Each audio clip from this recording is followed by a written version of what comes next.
Bienvenidos a Energía 21. En el programa de hoy nos vamos a centrar en la cuestión eléctrica. La cuestión eléctrica nos va a permitir, por supuesto, hacernos una ventanita a la cuestión energética general.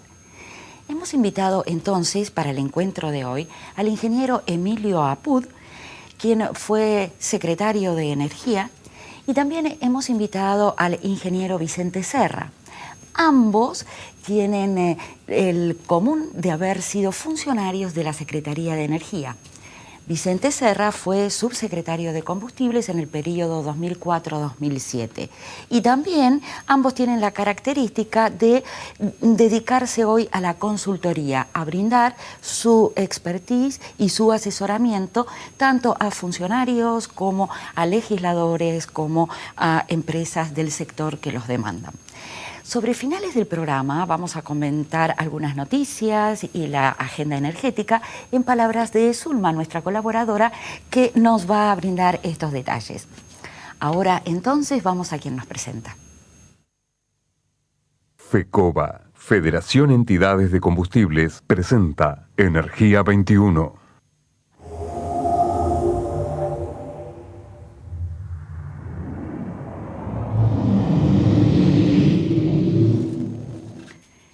Y en la mesa, como les decía, Emilio Apud y Vicente Serra, gracias por estar con nosotros. Bueno, nos vamos a centrar en primer lugar en el tema eléctrico. Hay mucho para hablar, pero vamos a hacer un repasito breve para el televidente un tanto distraído o disperso, que no tiene por qué conocer los temas de electricidad y de energía, y ustedes me van a corregir si me equivoco, pero me parece que sería bueno revisar que en el mercado eléctrico, desde que se produjo el cambio en la Argentina, desde que se privatiza el sector eléctrico, aparecen, bueno, un mercado con un ente que regula la privatización y observa lo que deben cumplir, y por el otro lado los generadores, los fabricantes de la electricidad, que convierten el agua o la fisión del átomo o el combustible en electricidad, los transportistas que llevan esa electricidad generada en el Comahue, por ejemplo, hasta los centros de consumo, y los que distribuyen comprándole al transportista. Y por el otro lado también están los grandes usuarios que le compran a quien ha generado. Y nosotros, los usuarios, que le compramos al distribuidor, y nuestro vínculo con la electricidad es con Edenor o Edesur, que nos permite la electricidad de nuestro hogar. Ahora bien, en este ámbito, presentado muy con los títulos y a grandes rasgos, hay algunas situaciones que están modificándose, se han anunciado cambios en el mercado eléctrico, hay algunas regulaciones que están viéndose, pero lo cierto es que, ¿qué nos lleva a estos cambios y a estas regulaciones? Hay que modificar el tema. ¿De dónde partimos entonces? ¿Cuál es la situación hoy para que se esté hablando tan insistentemente de próximas modificaciones? Bueno, es necesario introducir modificaciones porque la política seguida por el kirchnerismo a partir del 2003 ha llevado a situaciones insostenibles, ¿no?, por falta de inversión y señales claras en cuanto a los marcos regulatorios. Hay que contarle a la gente que antes de estos cambios, o sea, hasta el 2003, existía, como bien dijo usted, un ente regulador, que era el ENRE, que establecía junto con los principales protagonistas del sector, los productores, los usuarios, etcétera, cada 6 meses hacía actualizaciones tarifarias. Actualizaciones tarifarias que permitían una tarifa sana que cubría los gastos de operación, mantenimiento, renta, impuestos y costos de capital por expansión del sistema. Era un sistema que funcionó y ha sido adoptado por otros países también, pero en la medida en que después el ente regulador dejó de cumplir su rol para ser un apéndice del gobierno y haberse engolosinado políticamente el gobierno con un congelamiento de tarifas que fue justificado en la crisis del 2002. Sí, por supuesto, 2003. En ese momento se aplaudió la medida. Pero después era una contradicción que creciendo a tasas chinas, mantener congelado el precio sobre todo para usuario. Algunos sectores, claro, que podían estar... Entonces se pasó de una tarifa de equilibrio que había hace 10 años, ¿no?, a una tarifa que hoy no cubre ni siquiera los costos de operación y mantenimiento de las distribuidoras. Vicente Serra, ¿cuál es su opinión? Que usted también ha estado en el ENRE, el Ente Nacional Regulador de la Electricidad. Bueno, yo creo que deberíamos acotar dos aspectos, ¿no? Digamos, durante la década del 90 había un mercado eléctrico mayorista, aunque tenía algún pequeño punto flojo, que era que se hablaba de un mercado competitivo a nivel de la generación, pero basado en un mercado regulado que era el del gas. Entonces, ese era un punto que había que tenerlo en cuenta y que se debería haber modificado en el futuro. Pero de todas maneras fue un esquema que sirvió. La energía pasó desde los 40 a 45 dólares cuando empezó el proceso, llegó a valer 22 dólares el megavatio hora. Y se hicieron un montón de inversiones que hicieron recuperar la capacidad instalada y así a su vez disminuir los índices de indisponibilidad de todo el parque térmico. Y ahora estamos en un momento que yo creo que debería dejarse de llamar mercado eléctrico mayorista para llamarse régimen eléctrico mayorista. Ah, qué bien. Dígame, ¿por qué habla de esto del régimen eléctrico mayorista, a diferencia del mercado eléctrico mayorista, donde en un mercado uno entiende hay oferta y demanda y los precios van estructurándose justamente por este juego de oferta y demanda? Porque precisamente le han puesto techos o precios máximos a la energía, inclusive tanto a nivel residencial como a nivel industrial. Y a pesar de los intentos que hubo el gobierno fallidos, habría que ver qué tan fallidos han sido. No se olviden que tenemos actas acuerdos firmados con las concesionarias que hizo este mismo gobierno, que nunca las aplicó, y a su mismo esas actas acuerdos fueron aprobadas por el Parlamento con audiencia pública y nunca se implementó. Entonces, si eso estuviera funcionando, hoy tendríamos precios mucho más altos que los que hay ahora.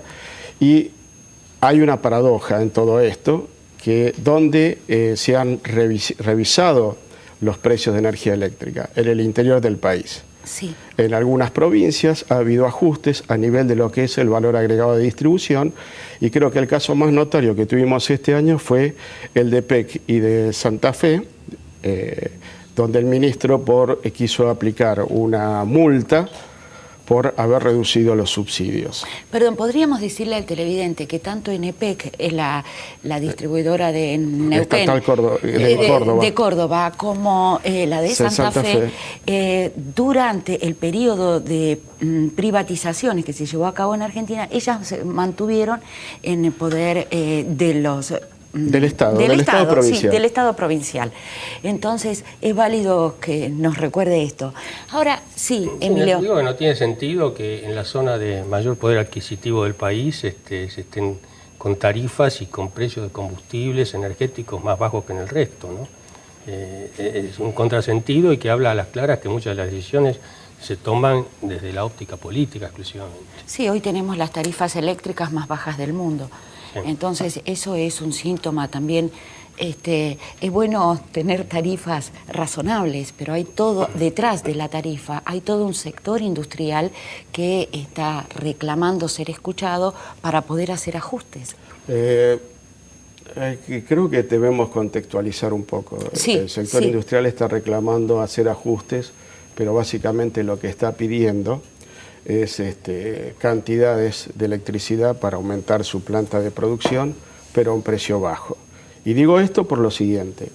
En el año 2008, cuando se implementó el Plan Puré, y después hubo otra regulación, en donde el cual se iba a trasladar a los precios industriales el costo del excedente de energía a valor real de mercado. En ese entonces, para que los televidentes sepan, estamos hablando de un precio de 300 a 400 pesos el megavatio hora durante la época del invierno porque estaba quemándose combustible líquido. ¿Qué hicieron los industriales? Porque esto está asociado con el plan también de Energía Plus. Protestaron, entonces le volvieron a aplicar el tope de que la energía o el costo no podía superar los 120 pesos el megavatio hora. Entonces, hay que coordinar las cosas, no es ni una cosa ni la otra. Sí, eso es así, pero hay una distorsión, perdóname Vicente, sí, que desde el punto de vista internacional, las tarifas industriales son más bajas que las residenciales. Acá es al revés, ¿no? Y habla un poco también de esa actitud demagógica que se tiene, ¿no?, al momento de fijar precios. Normalmente las industrias compran energía a más alta tensión y en casi todos los países se trata de que no sean costos que incidan mucho en la producción, porque bueno, después redunda en la parte de los mercados de exportación, etc. Acá, bueno, evidentemente se ha apoyado, los pocos aumentos que han habido han ido a la industria. Eso no quiere decir que sean suficientes. Yo creo que, como bien dice, estamos hablando de costos de producción de energía arriba de 300 pesos el kilovatio hora, que no... con 100 se da cuenta que no cubre nada, y si vamos a la tarifa residencial estamos 10 veces abajo de eso, ¿no? Entonces, a mí me parece que si bien en una democracia políticamente es necesario incidir en las decisiones, pero cuando uno se pasa de lado y deja de tener en cuenta los factores técnicos, los factores económicos, los factores financieros de inversión, etcétera, pasa lo que está pasando ahora, que estamos en un sector donde el mes pasado las distribuidoras dijeron: no le podemos pagar a Camesa, que es la que le da la energía que producen, es un intermediario Camesa, ¿no? Le vamos a pagar el 50% nada más, ¿sí? Ahora, no se le corta la luz a los usuarios, entonces, ¿quién cubre esa diferencia?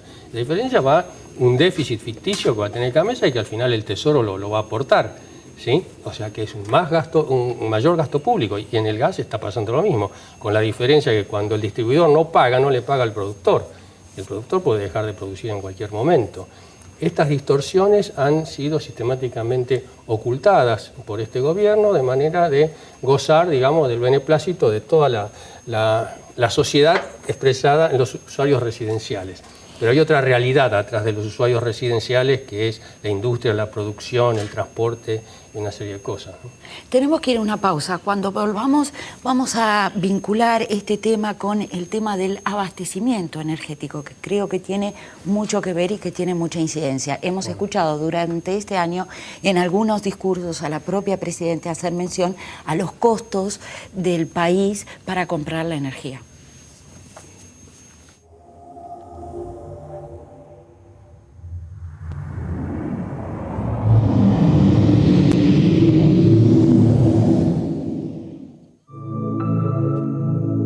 Sindicato de Petróleo y Gas Privado de Río Negro, Neuquén y La Pampa. Siguiendo los ejes del Plan Energético Nacional, ENARSA ha logrado dar respuestas concretas a las necesidades de todos los argentinos en los ámbitos del petróleo, el gas, la energía eléctrica y las energías renovables. ENARSA, energía, desafíos y logros.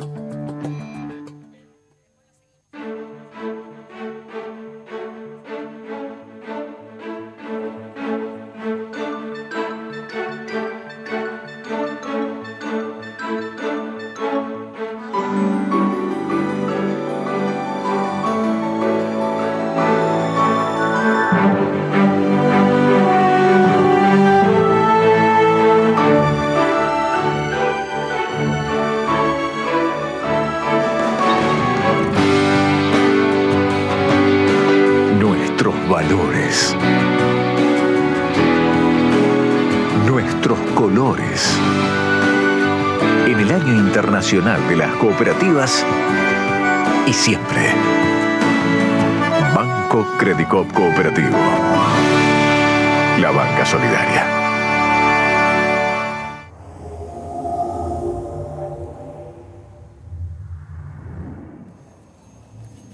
Habíamos dejado picando antes de ir al corte el tema del abastecimiento energético.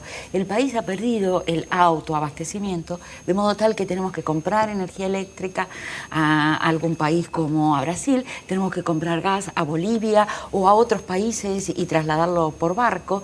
Esto pone, digamos, una alarma porque justamente hay que abastecer la demanda que aumenta cada año considerablemente. Entonces, por un lado aumenta la demanda y no tengo con qué cubrirla, compro afuera y pago a otros valores.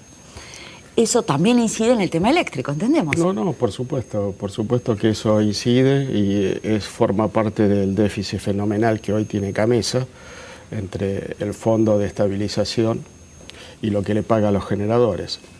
O sea, calculen que a los generadores el precio de hoy que se le está pagando es un precio spot sancionado medio, que es en base a la resolución 240, que le puso un techo que es como si todo se generase con gas.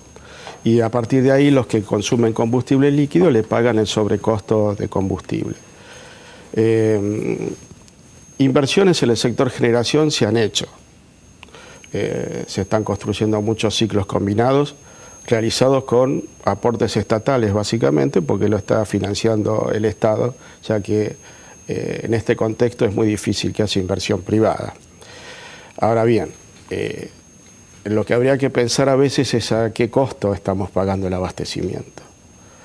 En estos momentos hay mucha generación distribuida que se paga como se la reconoce como energía delivery, que si uno hace las cuentas, se da cuenta que con lo que cuesta eso, en 2 años de funcionamiento, se podría haber pagado una línea de transmisión y no tendríamos que estar quemando combustibles fósiles en esas centrales, y estaría disponible gasoil para el sector agropecuario, por ejemplo.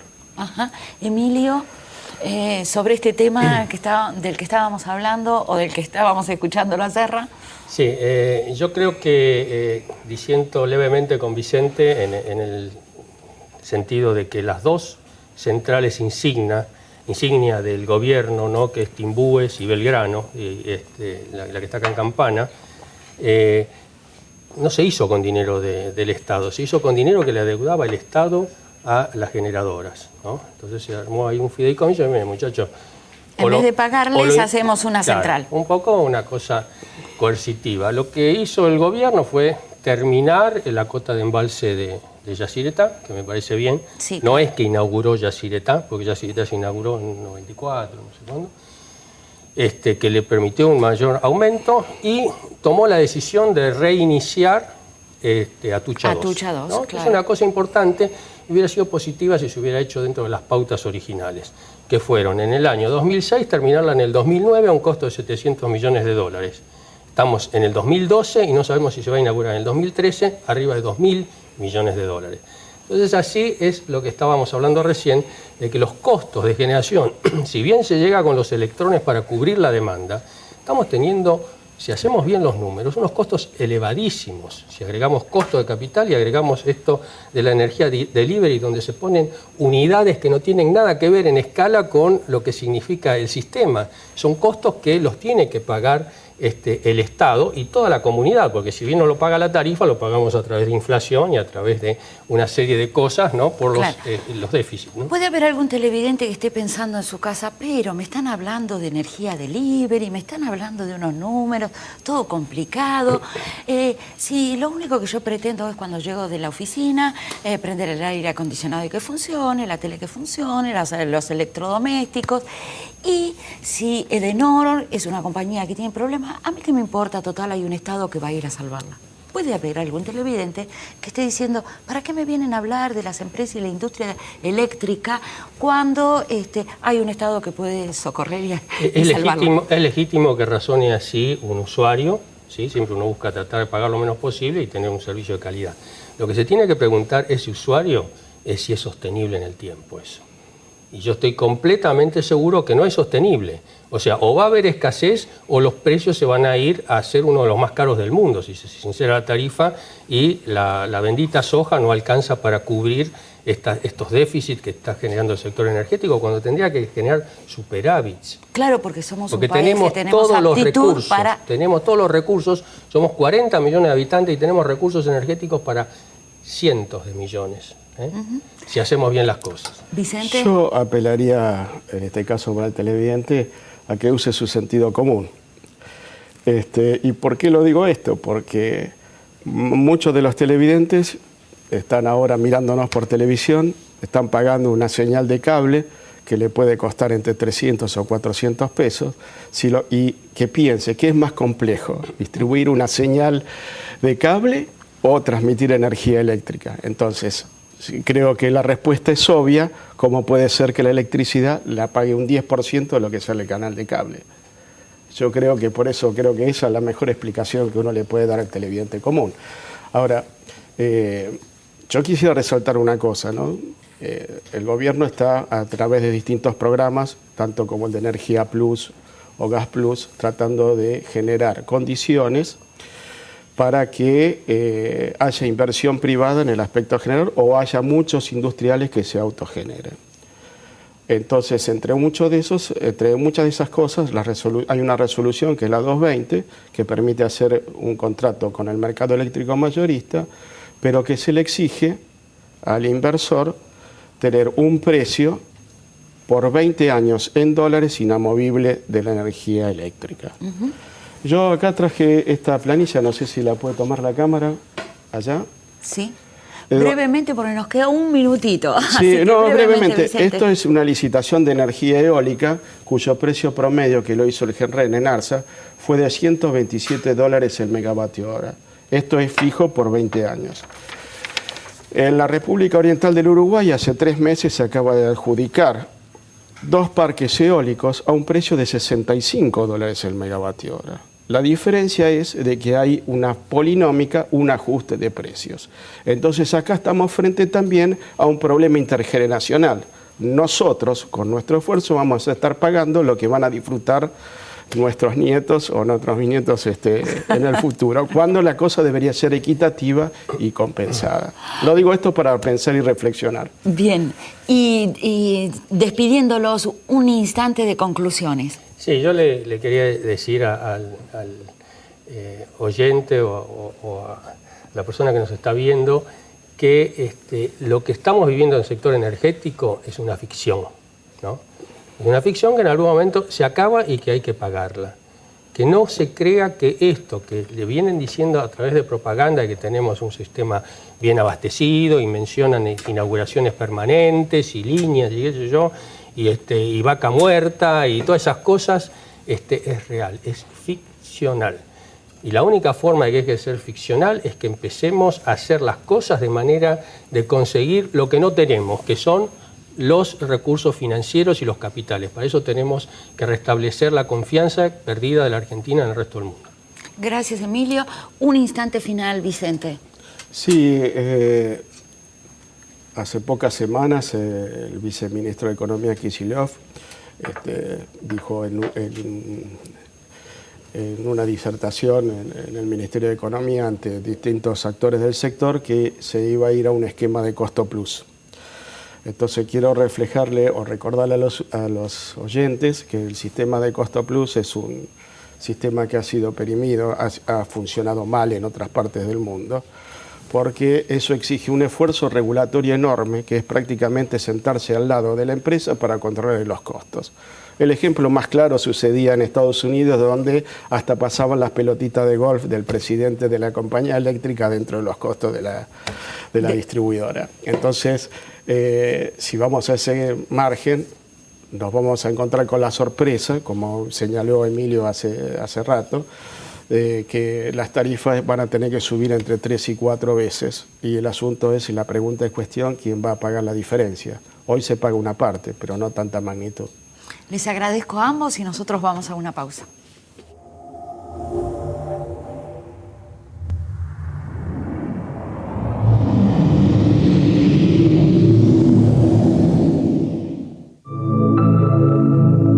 Sindicato de Petróleo y Gas Privado de Río Negro, Neuquén y La Pampa.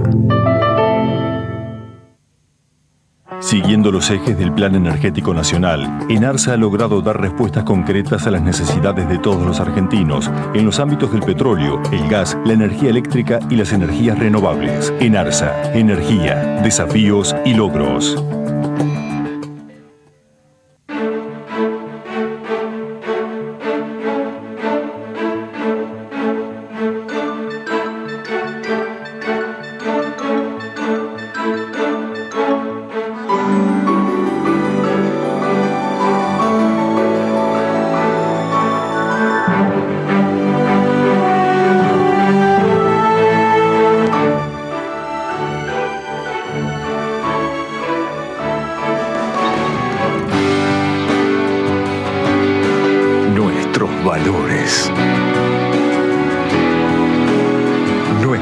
colores.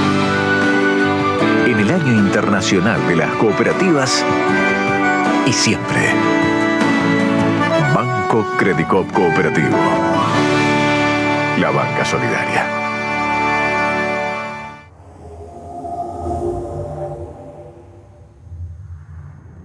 Y como estará habituado, en los últimos minutos del programa, Zulma nos comenta alguna noticia destacada y la agenda energética. Así que la escuchamos a Zulma.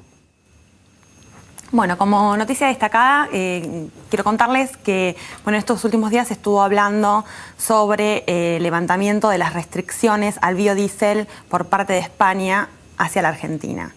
Lo que hay que dejar en claro en esta medida es que la orden ministerial no fue revocada, sino que lo que se hizo fue eliminar la convocatoria a la asignación de cuotas, lo que hace que el panorama para el año que viene en exportación de biodiesel pueda ser positivo. Podamos pensar en un potencial panorama positivo en ventas de biodiesel hacia España para el año que viene. España argumenta que esta medida la tomaron debido a que puede llegar a perjudicar en los precios internos del combustible, perjudicar de manera negativa, ¿no?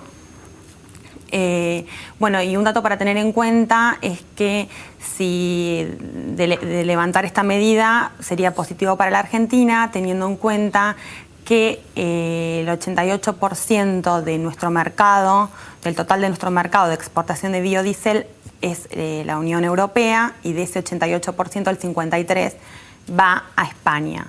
Hasta el momento las exportaciones de biodiesel hacia España se fueron respetando debido a que la medida que tomó el gobierno español se produjo antes de abril, o sea, un tiempito antes de que el gobierno español decidiera cancelar las importaciones de biodiesel argentino. Entonces, hasta el momento, el mercado hacia España con respecto a exportación de biodiesel se viene respetando.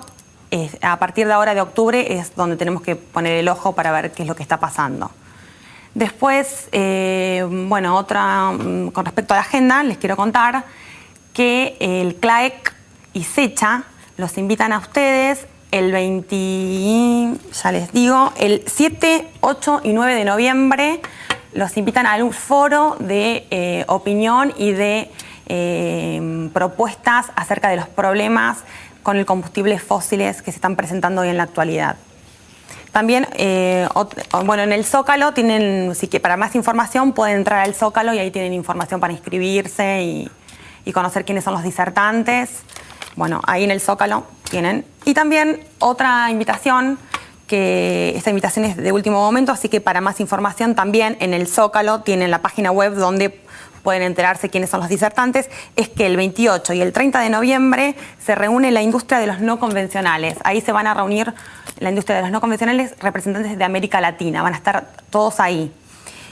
Por la Argentina va a estar presente Ernesto López Anadón, que representa al IAPG, al Instituto Argentino del Petróleo y Gas, y también está Carlos Lombré por OFEPI, por la Organización Federal de Estados Productores de Hidrocarburos. Agenda es eso. Pasemos con María Elena de vuelta. Ya nos estamos despidiendo. En el último minuto del programa le vamos a comentar que el próximo nos vamos a detener en la labor de las cooperativas. Estuvimos en el evento organizado por FACE, la federación que reúne a las cooperativas eléctricas. Recordemos que en el país hay más de 600 cooperativas que son las distribuidoras eléctricas y además distribuyen otros servicios. Bueno, estuvimos en ese evento, hablamos con cooperativas de todas partes del interior del país. Así que ese es nuestro tema para el próximo programa. FECOBA, Federación Entidades de Combustibles, presentó Energía 21.